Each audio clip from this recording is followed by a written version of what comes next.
Hello and welcome. I'm Thomas Porteous and you're watching NewsX World. Let's take a look at some of the top stories. Troops from India and Pakistan exchange fire in Kashmir for the third night in a row.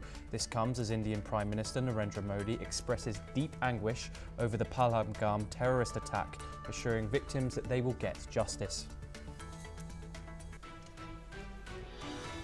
Multiple people are dead and injured after a man drove into an SUV into a crowd at Vancouver's Lapu Lapu Day Festival.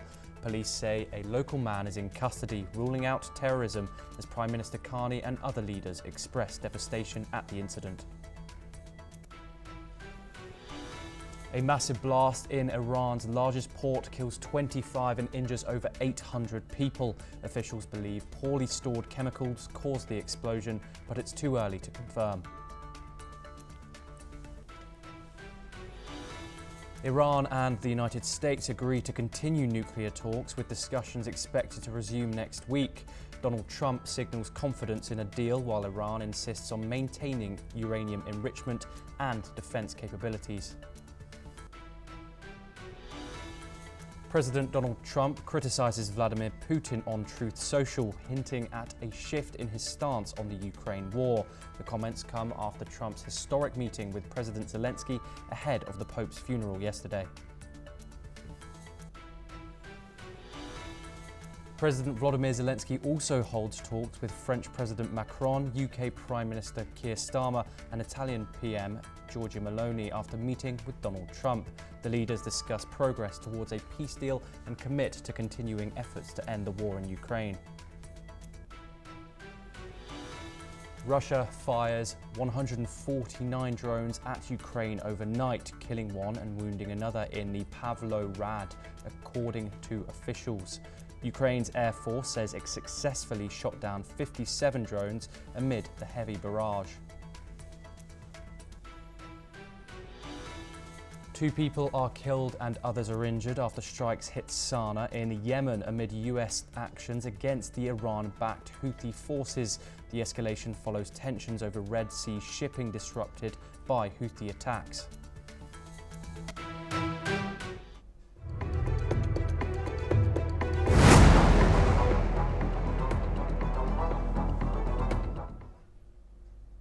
Tensions are escalating once again along the line of control in Kashmir.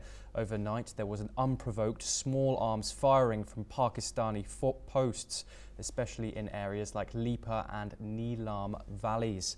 Indian forces responded firmly, though no casualties have been reported. This comes on the heels of the terrorist attack in Pahalgam on April the 22nd, which has left the entire nation in mourning. Prime Minister Narendra Modi expressed deep anguish, emphasizing the country's unity as its biggest strength in the fight against terrorism. He assured the perpetrators and conspirators would face the harshest response. In retaliation, Indian security forces have demolished the homes of 8 terrorists across Jammu and Kashmir. The National Investigation Agency will now lead the probe into the attack. Security operations are underway in multiple districts, including Tral, Anantnag, Pulwama, Kulgam and Shopian. Meanwhile, Iranian President Massoud has declared support for India in its battle against terrorism. And just days ago, Iran offered to mediate between India and Pakistan.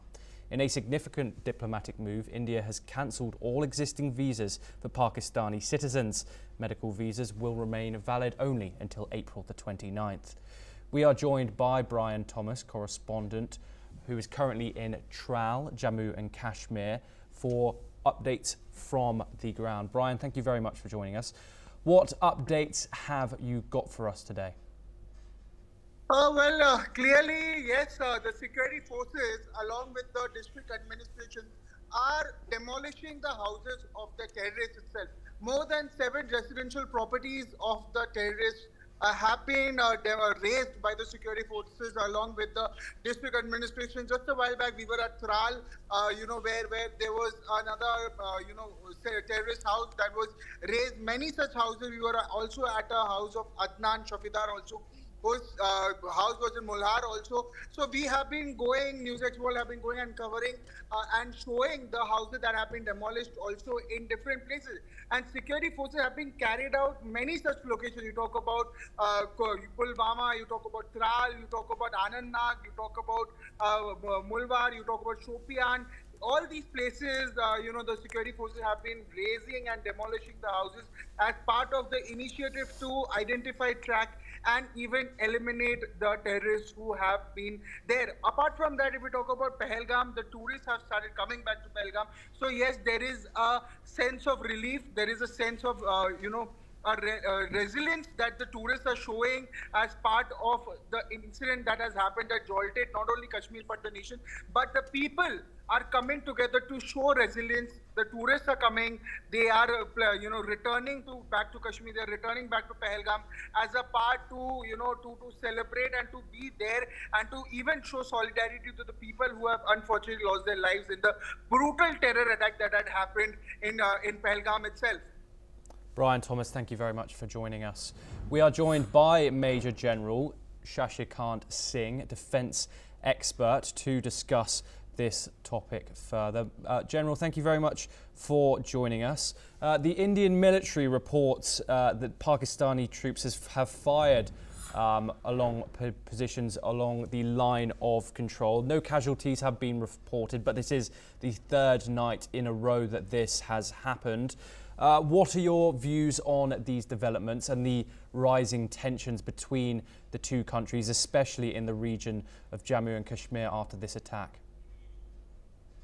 You see, after the attack, India has taken a very, very serious view, and as our Prime Minister has already vowed that a bigger action will be taken. Because in the past, if you see, a number of incidents have taken place, but so far India has been showing resilience. Keeping calm about it. But however, this is such a big incident which has taken place, and that too against a religious questions being asked and all of the things, the details, you are aware of that. So this is such a big incident, and India cannot sit quiet. Certain actions, of course, have been taken diplomatically. That is, the Indus Water Treaty has been revoked, and all other the embassies reducing the strength. The details are known. But however, now the things will be boiling up at the line of control. The thing has already been started by Pakistan, and they have said that we don't believe now in the Shimla Accord. That is also cancelled from our side if you are cancelling the Indus Water Treaty. So the line of control is now is hardly existing, and they have already violated. So India will be responding to that. So slowly you will find that there will be escalation which will be taking place horizontally, as well as it may in future times to come, it may be vertical escalation also, because the tensions will be rising. And the Pakistan military also, if you see, they have been news that they are mobilizing, they have started mobilizing, and they'll be building up along the front line. So to my mind, both side reactions will continue, and the line of control will continue to be engaged, and will be hot in times to come. Yes, Major General Singh, we have heard once again from Indian Prime Minister Narendra Modi today, again using strong language to describe the situation, saying the perpetrators will be brought to justice.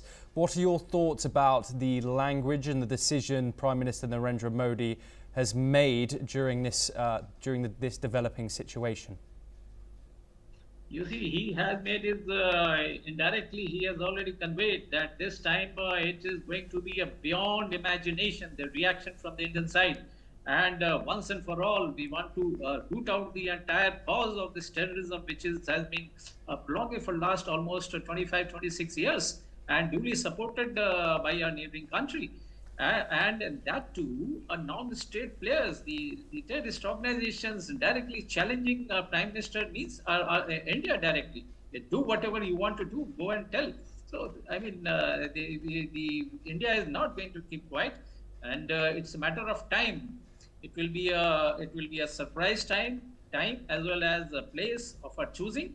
But it will not be just limited to the surgical strikes. Earlier, we have been doing this. Very, very localized affair. But let me assure you, this time we are going to give a much bigger response. Major General Singh, thank you very much for joining us. We have some breaking news now coming in from Europe. Jordan Bardella, president of France's far-right National Rally, has declared that he will run for president in 2027 if Marine Le Pen is barred due to a court ruling. Bardella has been the president of the National Rally since November 2022. Le Pen, as well, is facing a 5-year ban from public office owing to charges related to misappropriation of European Union funds, which she herself has denied. Le Pen intends to appeal this ruling. Since Bardella was not involved in the scandal, he has quickly become the front-runner. He emphasised that Le Pen remains his candidate, but made it clear, should she be prevented from running, he would be prepared to take her place as the National Rally's presidential candidate.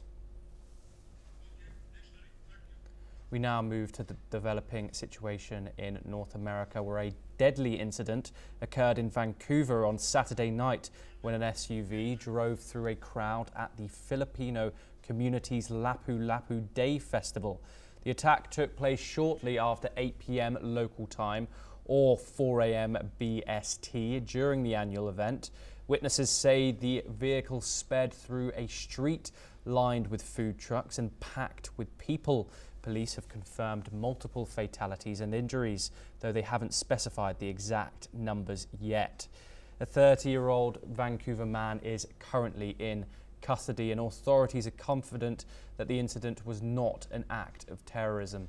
The investigation is still ongoing, and local leaders, including Prime Minister Mark Carney, have expressed their shock and sorrow over this tragic event. Staying in the country of Canada, it heads to the polls this Monday in a pivotal election. Mark Carney's Liberal Party is fighting to hold on to power against a surging Conservative movement led by Pierre Poilievre. To secure a win, the Liberals will need to draw support from across the political spectrum, including voters abandoning the collapsing New Democrats, the Bloc Québécois, and even the Green Party.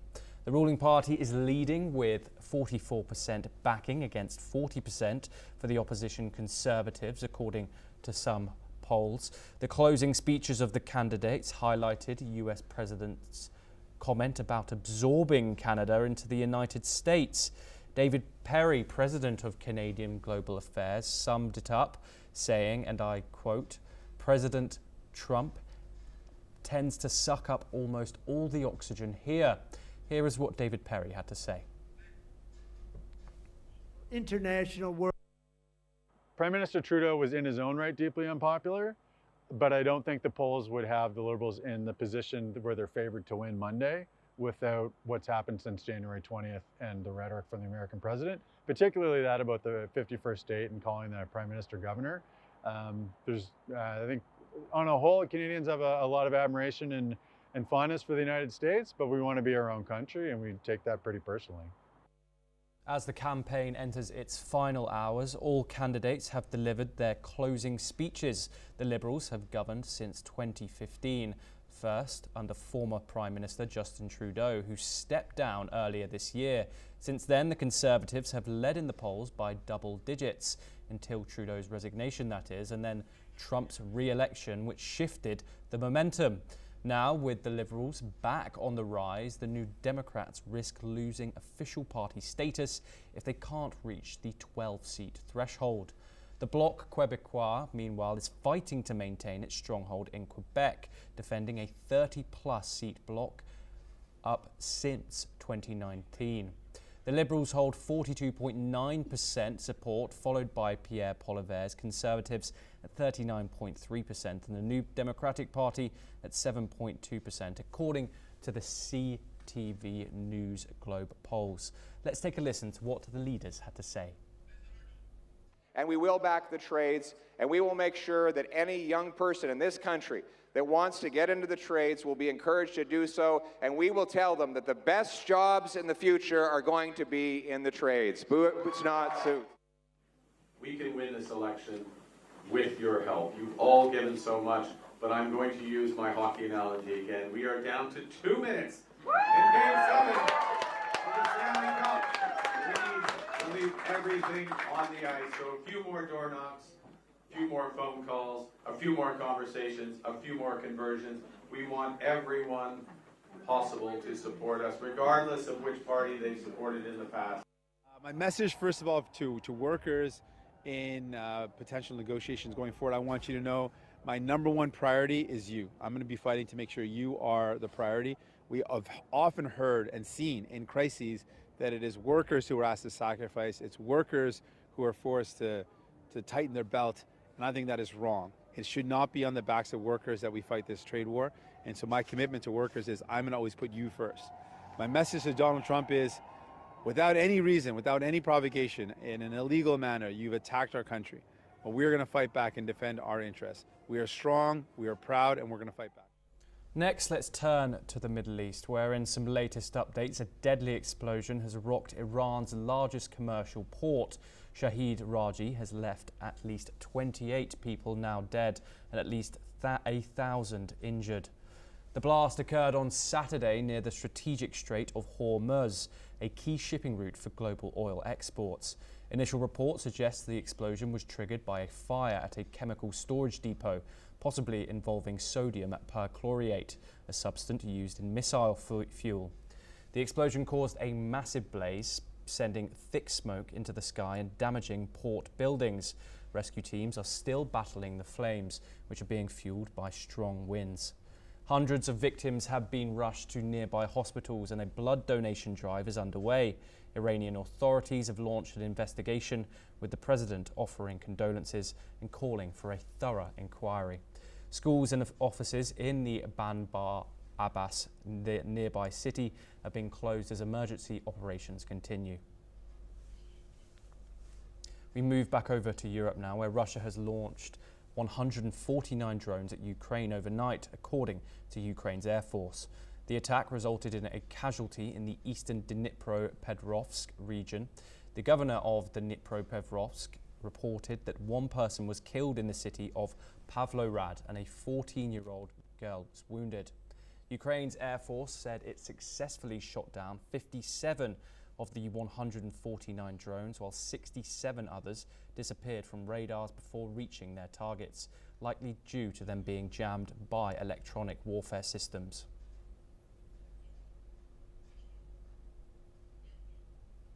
We now move on in a significant development. US President Donald Trump has raised doubts about Russian President Vladimir Putin's willingness to end the war in Ukraine.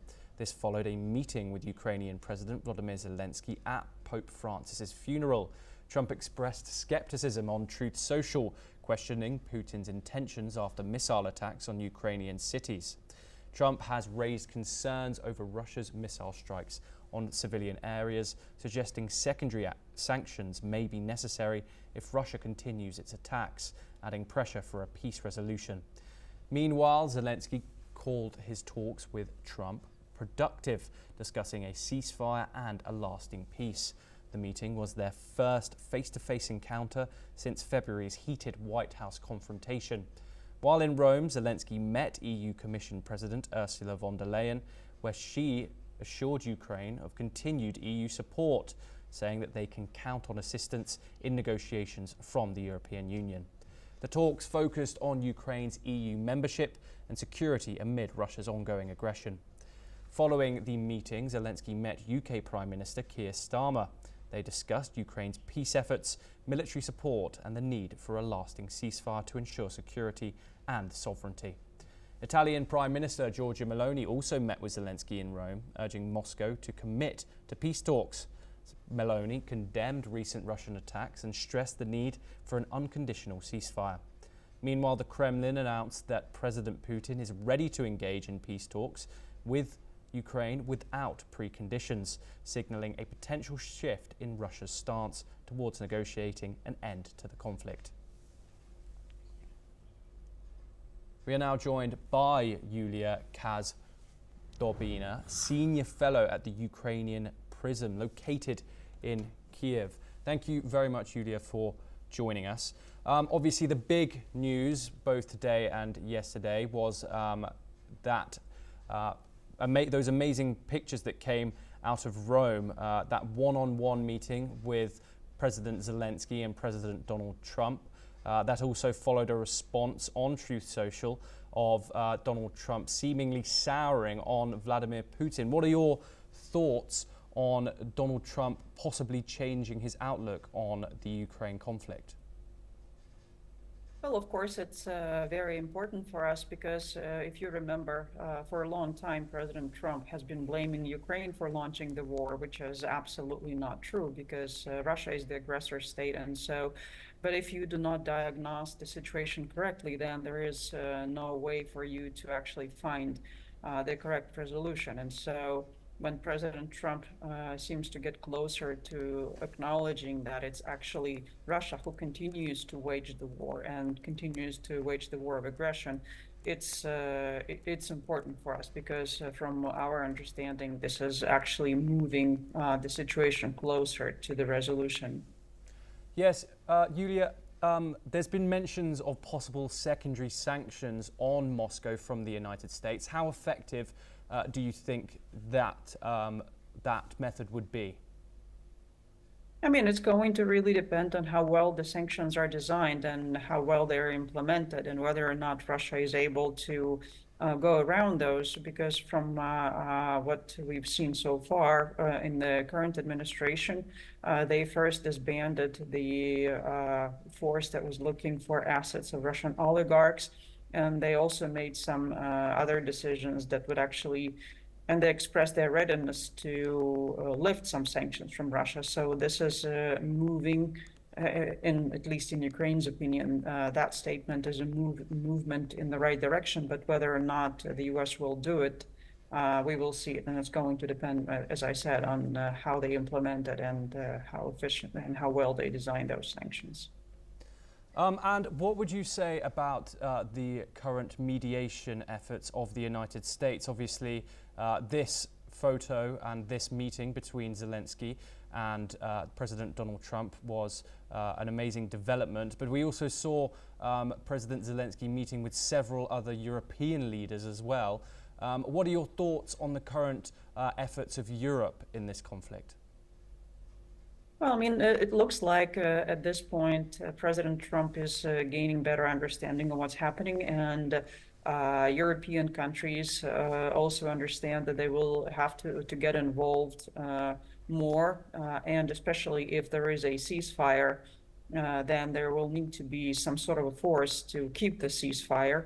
And actually, we have seen some media reports that although the U.S. publicly says that it's not going to take part in this peacekeeping or peace enforcement rather mission, it's willing to actually, there were some reports that privately they said that they would be willing to do it. And so, and we understand that Europeans may have the will, but given the capabilities that European countries have, and given their reliance on some very critical enablers that are American, they would not be able to fuel the mission only by themselves. And so the U.S. participation is very important. And so it looks like some sort of a consensus is emerging, but at least for the peace process to move forward, there has to be a ceasefire first, and Russia has to demonstrate its willingness and commitment to peace by first stopping attacks on Ukrainian cities. And then we can move forward with A, the force, and B, the final settlement. Ulia, Dobina, thank you very much for joining us and your insight. Let's now turn to the Middle East, where tensions are escalating in Yemen, where 2 people have been killed and 10 others wounded in the latest US airstrikes on the capital Sana'a. Yemen's health ministry confirmed the casualties, with strikes hitting both Al Sabeen and Bani al Harith districts. This follows a broader US offensive launched in March, which so far has killed hundreds of people, including 80 in a recent attack on the Ras Isa oil facility. Washington says the campaign is in response to more than 100 Houthi attacks on international shipping in the Red Sea, assaults the Houthis claim are more in solidarity with the Palestinians in Gaza. The ongoing conflict has severely disrupted global trade, cutting Suez Canal traffic by 75% this year. The situation remains volatile, with civilians facing the violence. We stay in the region once again. The Israeli military has confirmed intercepting a missile launched from Yemen early Saturday morning, preventing it from crossing into Israeli territory. Sirens sounded across several areas in Israel as the missile was intercepted. The Houthis, an Iran-backed group from Yemen, claimed responsibility for the attack, targeting the Nevatim airbase. The escalation follows heightened tensions between the Houthis and the United States, with the Houthis pledging more attacks on Israel. Meanwhile, the Houthis have reported at least 8 people wounded, including 2 children, after US airstrikes hit areas under their control in Yemen's capital of Sana'a. The strikes, which have intensified since mid-March, also targeted other locations, including their stronghold in Sada. These developments are part of a wider conflict involving the US and Iran-backed forces in the region. Let's move back over to Europe, where hundreds of thousands of mourners have gathered in Rome to pay their final respects to Pope Francis, the first Latin American leader of the world's 1.4 billion Catholics. The Vatican reports that 400,000 people packed St. Peter's Square and filled the streets of Rome for the solemn funeral. The Pope always had shunned much of the pomp and privilege of the papacy and had asked to be buried at the Basilica of Santa Maria Rajaee in Rome rather than St. Peter's. This was the first time a pope had been laid to rest outside the Vatican in more than a century. His tomb has just Franciscus, his name in Latin, inscribed on the top of it. While the tomb is placed in Rome, massive crowds gathered around the world to honour the late pontiff. In Argentina, Pope Francis's home country, thousands lined the streets of Buenos Aires to remember their beloved priest.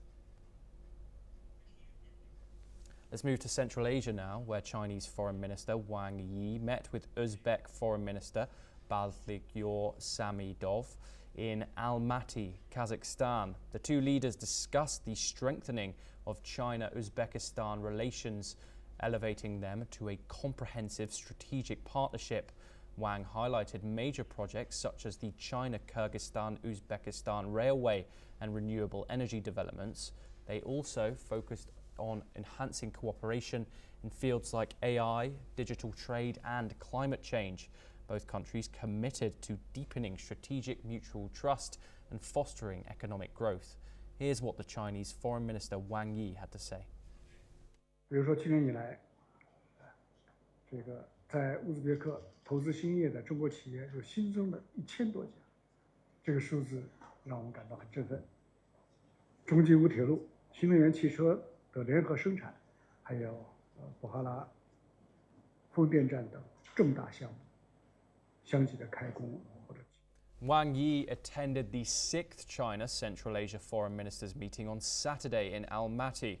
During the meeting, diplomats engaged in in-depth discussions on advancing comprehensive cooperation between China and Central Asia.